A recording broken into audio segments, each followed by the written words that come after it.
Okay, welcome back to Bounce Around Charleston. You know this young lady standing next to me, Bagney Bradley, host and producer of Lowcountry Weekend. Welcome back to Bounce Around Charleston. Thank you. Okay, you have been going places in Charleston that I've never been, and I've lived here all of my life. Where did you go this time?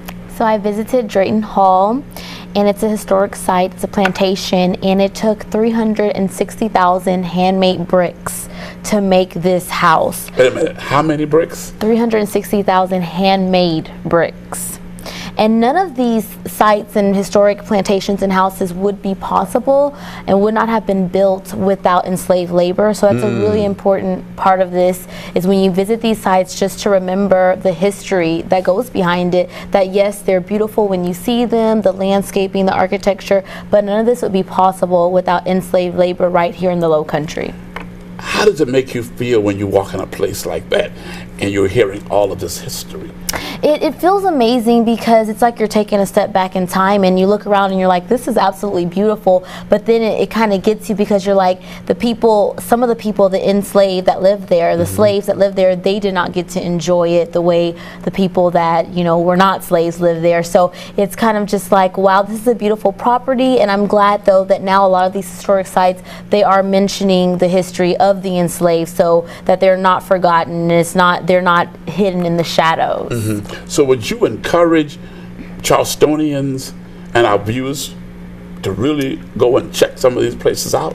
Definitely, because every time that I go out to these historic sites, I not only see locals, but I see people from all over the world. I've seen people and overheard people speaking different languages.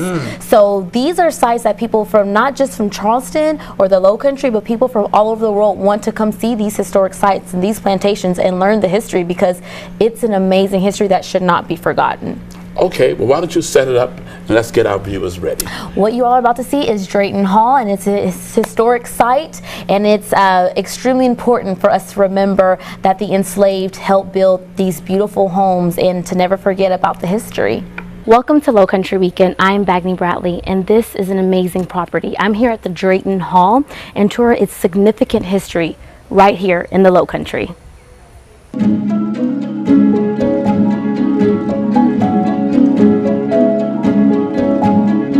Drayton Hall is known as an architectural wonder. It's really the first example of Georgian Palladian architecture in North America. It took 360,000 handmade bricks to build Drayton Hall itself, and we've never been able to tell the story of the enslaved Africans that were actually creating the brickwork, the masonry, the hand-carved details in the house. Drayton Hall is the oldest unrestored plantation house open to the public in the country. It was started in the late 1730s by John Drayton and was finished around 1750. He owned over 77,000 acres of land. So the house is completely original. It's unfurnished because it was never updated. There's no plumbing or electricity. We've just opened our brand new Sally Reard Visitor Center at the Gates Gallery that exhibits collections, never before seen collections from the Drayton property.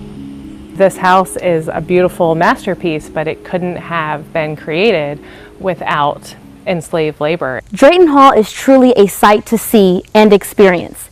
If you get hungry while out, go ahead and try Home Team Barbecue in West Ashley. Let us help plan your weekend here in the Lowcountry. Go to lowcountryweekend.com. Find us on Facebook, Instagram, and Twitter at Lowcountry Weekend. I'm Bagney Bradley for Lowcountry Weekend.